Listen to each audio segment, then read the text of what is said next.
오늘 우리 계시는 하나님의 말씀은 고린도후서 2장 4절 말씀입니다.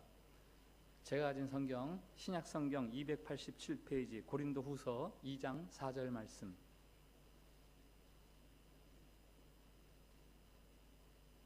말씀 봉독할 때에 살아계신 우리 하나님의 음성으로 들으시기 바랍니다. 내가 마음에 큰 눌림과 걱정이 있어 많은 눈물로 너에게 썼노니 이는 너희로 근심하게 하려 한 것이 아니오 오직 내가 너희를 향하여 넘치는 사랑이 있음을 너희로 알게 하려 함이라. 아멘. 샬롬. 샬롬. 예, 우리 한 번 더 밝은 얼굴로 주변 사람들 축복하시기 바랍니다. 하나님께서 우리를 사랑하십니다.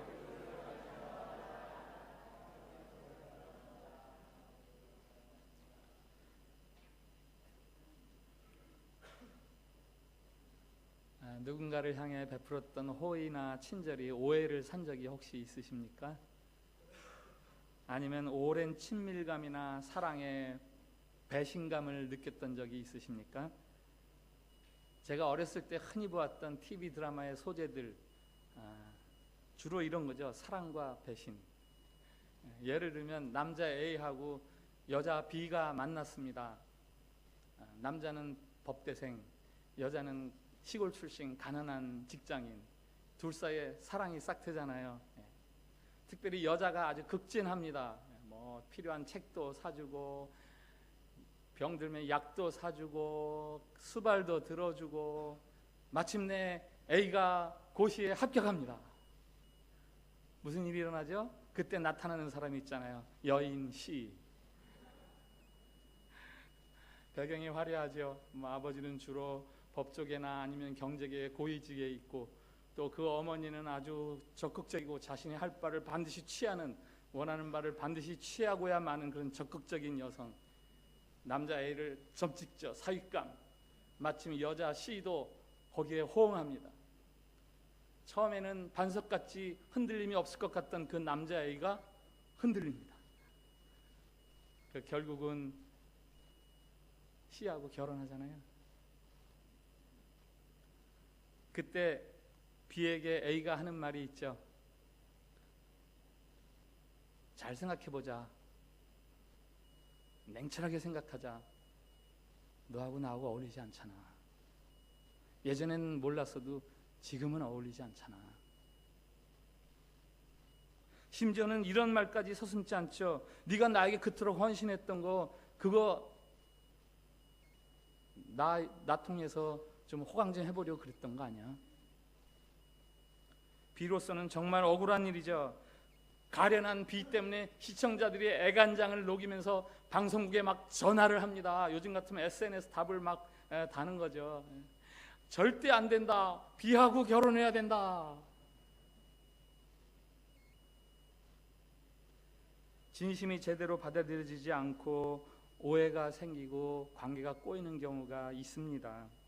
속상하고 억울한 일입니다. 더군다나 상대가 아주 가까운 마음과 정성을 다 쏟았던 사람일수록 더 힘들지요. 사도 바울이 고린도 교회로부터 바로 그런 일을 당했어요. 사도 바울은 고린도 교회를 세운 사람입니다. 그리고 1년 반 동안 밤낮으로 교회를 돌보고 교인들을 섬겼습니다. 그런데 사도 바울이 떨어져 있다고 고린도 교회 교인들이 사도 바울을 비난합니다. 그는 사도가 아니잖아. 그는 뭐 말은 글은 좀 잘 쓰는 것 같은데 말은 정말 어눌하잖아. 그가 말한 대로 지키지를 않는 사람이잖아. 사도 바울로서는 참 억울한 일입니다. 그래서 사도 바울이 편지를 통해서 자신의 그 마음을 보여주죠. 일명 눈물의 편지라는 편지예요. 내가 마음에 큰 눌림과 걱정이 있어 많은 눈물로 너에게 썼노니. 오늘 본문 말씀 한번 같이 읽어볼까요? 고린도후서 2장 4절 말씀 같이 읽겠습니다. 시작. 내가 내 목숨을 걸고 하나님을 불러 증언하시게 하노니 내가 다시 고린도에 가지 아니한 것은 너희를 아끼려 함이라. 우리가 너희 믿음을 주관하려는 것이 아니요 오직 너희 기쁨을 돕는 자가 되려 함이니 이는 너희가 믿음에 섰음이라. 아멘. 사도 바울은 고린도 교회를 극진히 사랑했습니다. 그들이 바울을 섭섭하게 했을 때도 자신들이 그들을 사랑하노라고 눈물로 편지를 썼습니다. 우리는 남의 진심을 받아들이는데 서툴러요. 우리는 남의 진심을 받아들이는데 서툽니다. 부모들이 사랑으로 해주는 충고, 그걸 우리는 잔소리로 받아들이잖아요. 내 삶의 간섭으로 받아들이잖아요. 야, 공부 좀 해라. 야, 아침 꼭 먹고 다녀. 야, 그 친구랑 놀지 마라. 시간 좀 아껴라. 이게 다 사랑의 말로 해주는 이 말인데 자녀들은 이게 간섭이요. 심지어는 그 말 때문에 상처를 받아요. 제가 청년들 사역해 보니까 청년들이 누구한테서 제일 상처를 많이 받았느냐? 부모님한테서 상처를 제일 많이 받았더라고요. 좋은 충고가 다 잔소리로 들리고 상처받아서 나중에는 그거를 비난하고, 부모로서는 억울하기 짝이 없죠. 다른 사람의 사랑과 호의를 받아들이는데 서툰 자식들, 하나님과 우리 사이도 똑같습니다. 우리가 하나님을 오해하고 하나님에 대해서 불평합니다. 하나님 때문에 상처받았어요. 선지자 요나가 불평합니다. 하나님 도대체 왜 제게 그런 일을 하라고 그러시는 거예요? 나 하고 싶은 일 하게 놔두세요. 하박국도 하나님이 마음에 들지 않았습니다. 하나님 왜 세상을 그런 식으로 다스려 가세요? 도대체 어떻게 하시려고? 그렇게 다스리시면 안 되죠, 세상을. 신약의 베드로는 어떻습니까? 주님, 전능하신 분이라면 더 강력한 능력을 보여주셔야지, 십자가에 죽는다는 게 말이 됩니까?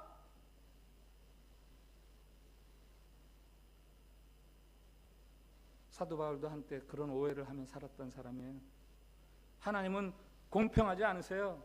불법을 저지른 자들은 당장 벌을 줘야죠. 세상에는 의로운 자들만 남게 해야죠.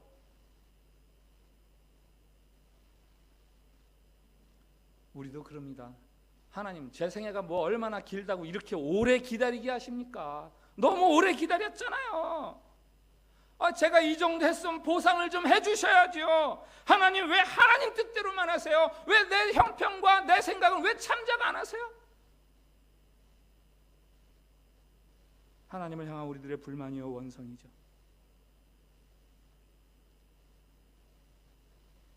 자신의 진심과 사랑을 오해받고 비난받는 고린도 교회에게 사도 바울은 어떻게 했습니까? 고린도후서 1장 23절 24절을 한번 같이 읽어볼게요. 같이 읽습니다. 시작. 내가 내 목숨을 걸고 하나님을 불러 증언하시게 하노니 내가 다시 고린도에 가지 아니한 것은 너희를 아끼려 함이라. 우리가 너희 믿음을 주관하려는 것이 아니요 오직 너희 기쁨을 돕는 자가 되려 함이니 이는 너희가 믿음에 섰음이라. 아멘. 하나님이 아시는데 내가 너에게 간다고 했다가 가지 않은 것은 너희를 아끼는 마음 때문에 가지 않았다. 내가 너희들의 주관자가 되지 않으려고. 무슨 말입니까? 주관자라는 것은 다른 사람을 내 마음대로 조종할 수 있는 사람을 주관자라고 하는 거죠.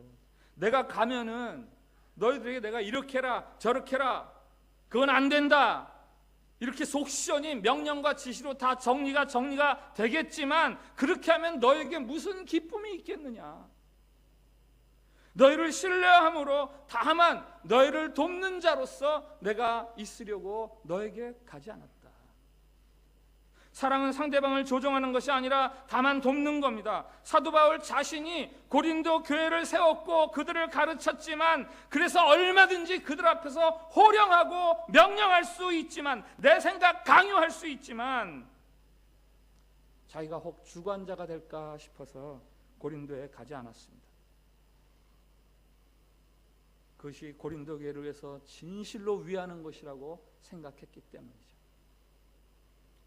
사도 바울의 이 마음은 어디서 나온 걸까요? 이게 바로 하나님의 마음이죠. 이게 바로 하나님의 마음이죠. 이 말은 우리에게 오해받고 계신 하나님의 마음을 대신합니다. 하나님이 당장 나타나셔서 우리의 수준이나 우리의 의사와 상관없이 우리를 로봇 취급하시면서 우리 삶을 강제로 막 만들어내시지 않는 이유는 우리를 사랑하시기 때문에. 사랑은 상대방을 조정하는 것이 아니고 다만 돕는 거예요. 우리의 마음이 하나님의 마음을 알아서 그 앞에 굴복하고 하나님은 언제나 옳으십니다 라는 고백을 할 때까지 그 고백 받아내시려고 하나님은 우리를 강요하지 않으세요. 도스토옙스키의 카라마초프가의 형제들이라는 책에 이런 글이 있어요. 어느 날 예수님이 변장을 하고 시내에 나타나셨어요. 그 도시의 추기경이 예수님을 알아봤습니다. 변장했는데 예수님을 알아본 추기경이 어떻게 합니까? 예수님에게 엎드려 경배하고 예수님을 예배하는 게 아니라 예수님을 포박해서 체포합니다. 추기경이 예수님을 포박하는 이유가 있어요. 예수님이 광야에서 시험당할 때 그때 왜 기적을 거부했냐 이거예요. 만약 그때 예수님이 돌로 떡을 만들어내고 높은 곳에서 떨어져도 다치지 않는 그런 초능력을 보였으면 사람들이 쩔쩔매면서 교회 앞에 굽신굽신 거렸을 텐데 왜 그때 그 기적을 거부해서 사람들이 교회를 우습게 알고 교회 앞에 굽신거리지 못하게 하느냐?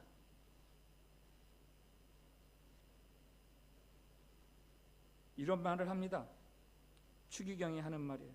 예수님에게 당신이 그렇게 사람들에게 자유를 허락하는 잘못을 저질렀지만 다행스럽게도 교회가 겨우 기적과 신비와 권위를 이용해서 사람들에게 믿음을 강요할 수 있는 자리를 지켜가고 있어. 기적과 복을 누리려면 헌금을 많이 해야 된다라고 가르치던 당시 교회를 꼬집는 말이에요. 힘, 지혜, 권위, 신비의 능력으로 사람들을 사로잡아서 그들을 꼼짝 못하게 하는 거, 다른 사람의 주관자가 되려고 하는 거, 이거 하나님의 뜻 아닙니다. 하나님의 사랑은 비억압적입니다. 비억압적. 기적을 통해서 우리를 사로잡으려고 하지 않으세요. 우리의 자유로운 선택, 자율적인 사랑을 기다리십니다. 필립이 안시가 말합니다. 나는 남의 팔을 비틀어진 예수의 모습을 한 번도 본 적이 없다. 상대방이 거절하기로 마음먹으면 아무것도 할 수 없는 것, 그게 바로 하나님의 사랑이에요. 상대방이 안 받아들이려 하면은 아무것도 할 수 없는 무기력한 것, 그게 하나님의 사랑이라고요. 하나님이 저와 여러분을 위해 선택하신 것은 사랑입니다. 바로 십자가죠. 하나님은 예수 그리스도를 통해서 우리를 향한 자신의 사랑을 확증하셨습니다. 우리를 대신해서 아들을 십자가에서 죽게 하기까지 하는 사랑입니다. 그 큰 사랑의 대상은 바로 우리들이노라고 우리들에게 도장을 찍어주셨어요. 그리고 우리에게 성령을 보내셨어요. 우리 안에 성령이 내주하십니다. 성령이 함께 계십니다. 참으로 기절초풍할 일이에요. 우리 안에 성령이 함께 계시다니. 초라하고 냄새나는 우리들 마음에 거룩하신 하나님이 함께 계시다니요.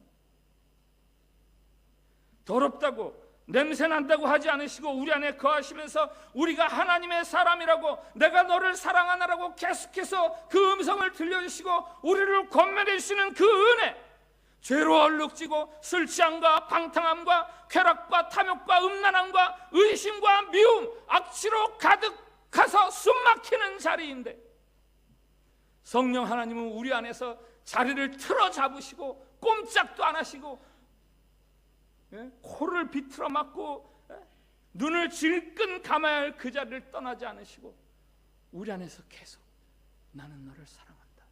나는 너를 사랑한다. 네가 내 사랑을 알아다오.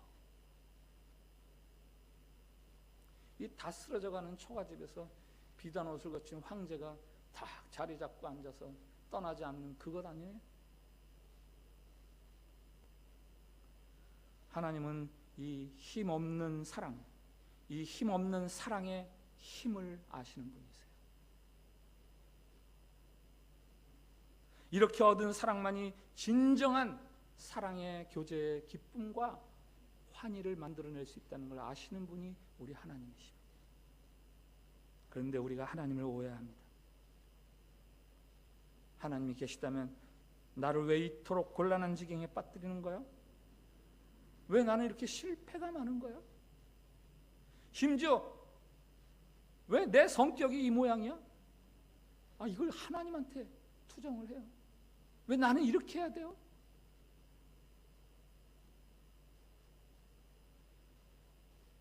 당신은 하나님을 오해하고 있습니다 라는 책이 있습니다. 당신은 하나님을 오해하고 있습니다. 유석경이라는 분이 쓴 책이에요. 이분이 프로페셔널한 직업을 가지고 일을 하다가 주님의 종이 되겠다고 미국 신학교에 가서 신학 공부를 하고 목사 안수를 받기 위해서 이제 전도사 생활을 하는 중에 암을 발견했어요. 40대 초반에 하나님의 부르심을 받았는데 암을 발견했어요. 병상에서 암 투병을 하면서 이 책을 씁니다. 그러다가 이 책을 완전히 마무리하지 못하고 결국 하나님의 부르심을 받아요. 40대 초반에. 그 주변 사람들이 원고를 마무리해서 이 책을 발간을 한 거예요.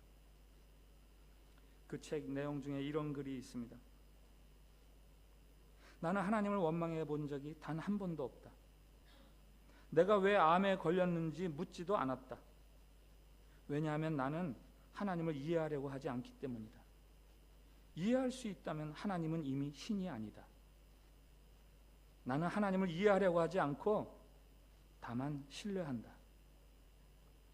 우리는 하나님의 피조물이다. 우리가 해야 할 일은 하나님을 이해하는 것이 아니라 신뢰하는 것이다. 나는 하나님이 내게 가장 좋은 것을 주신다는 사실을 신뢰한다. 그 사실을 믿어 의심치 않는다. 우리가 불행이라고 부르는 일을 겪는다고 해서 하나님의 사랑을 의심하지 않는다. 내가 이해할 수 없는 주의 종이 되겠다고 하는데 40대 초반의 암 때문에 하나님 앞에 가야 하는 그 이해할 수 없는 일을 내가 당해도 나는 하나님을 신뢰한다. 복음의 능력이 있고 십자가에 참 의미가 있다. 이사야서 38장 17절을 좋아하시더라고요. 보옵소서 내게 큰 고통을 더하신 것은 보옵소서 내게 큰 고통을 더하신 것은 내게 평안을 주려 하심이라. 내게 평안을 주려 하심이라. 삶이 내 원대로 되지 않는다고 해서 하나님의 사랑을 의심하지 마세요. 여러분이 겪는 그 문제들은 하나님의 사랑이 모자라거나 하나님의 능력이 모자라서 겪는 일이 아닙니다. 역설적이게도 바로 그것을 통해서 여러분의 진실한 고백을 듣기를 원하셔서 허락하시는 거예요. 강아지를 키워보니까 강아지 사랑하는 것이 강아지와 사랑 나누는 것이 사람과 사랑 나누는 것보다 훨씬 쉬워요. 강아지에게는 먹을 것만 있으면 강아지 사랑 받겠더라고요. 먹을 것만 손에 있으면 강아지는 내 마음대로 해요.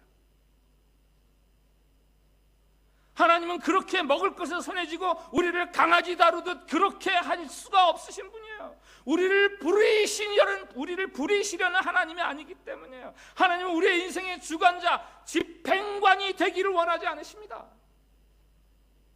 하나님은 우리의 사랑을 얻기 위해서 훨씬 복잡하고 긴 방법, 어려운 방법을 택하셨어요.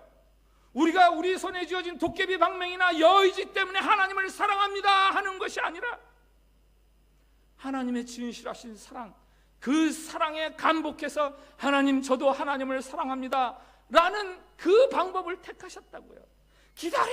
기다리십니다. 하나님으로서는 엄청난 모험이에요. 하나님으로서는 엄청난 희생이고 인내입니다. 예루살렘아 예루살렘아 암탉이 그 새끼를 날개 아래 모음같이 내가 내 자녀를 모으려 한 일이 몇 번이더냐. 그러나 너희가 원하지 아니하였도다. 십자가를 앞에 두신 예수님이 하시는 말씀이시죠. 우리를 향한 하나님의 마음과 우리의 하나님의 마음에 대한 오해, 이게 다 어우러져 있는 말씀이에요. 왜 나를 원망하느냐? 왜 나를 오해하느냐? 왜 나를 몰라주느냐? 너를 살리기 위해 내 아들 예수를 죽이기까지 했는데 왜 내 마음 몰라주느냐? 하나님의 안타까움이 담겨있는 말씀이죠.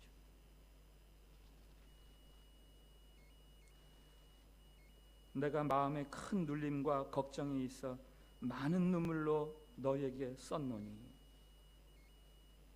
자신을 오해하는 고린도 교인들에게 많은 눈물로 편지를 썼던 사도 바울처럼 하늘을 향해 불만 섞인 표정을 지으는 우리를 향해서 하나님이 눈물을 흘리시면서 호소하십니다. 아니, 피를 흘리시면서 호소하십니다.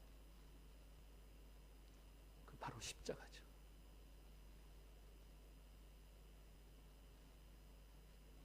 하나님은 십자가에서 그의 아들 예수 그리스도가 죽게 하셨습니다. 십자가는 하나님이 우리에게 모든 것을 주겠다는 거예요. 하나님은 십자가에서 그의 아들 예수 그리스도의 옷을 벗기셨습니다. 십자가는 하나님이 그 모든 뜻을 우리에게 다 드러내셨다는 거예요. 하나님은 십자가에서 죽으신 예수 그리스도를 부활하게 하셨습니다. 십자가는 우리의 지식이나 우리의 생각보다 훨씬 심오한 하나님의 다스림이 있다는 증거예요. 오늘 우리가 성찬식을 나눕니다. 독일의 신학자 본 회퍼가 그리스도의 현존하는 세 가지를 이야기합니다. 그리스도께서 실제로 함께 하시는 세 가지. 첫 번째, 말씀. 두 번째, 성례, 이 성찬식. 세 번째가 교회 공동체. 말씀과 성례와 교회 공동체 안에는 예수 그리스도가 지금 신비롭게 살아계시다라는 거예요.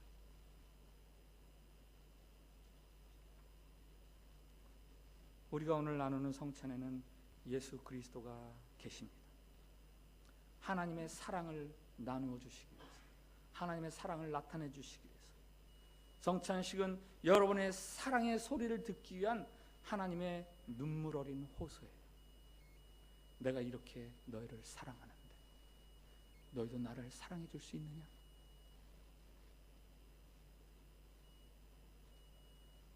함부로 섣불리 자기 자신의 목숨까지 내어주시는 분을 섭섭하게 만들지 맙시다. 오늘 성찬식을 받으면서 하나님의 사랑을 알아들으십시오. 하나님, 그 사랑 감사합니다. 하나님 사랑에 대해서 오해했습니다. 죄송합니다. 저도 하나님 사랑합니다. 이 고백이야말로 오늘 우리가 그리스도께서 나누어 주시는 이 성찬을 통해서 되돌려 드려야 될, 그리고 우리에게서 기다리시는 우리의 고백입니다. 같이 기도하겠습니다.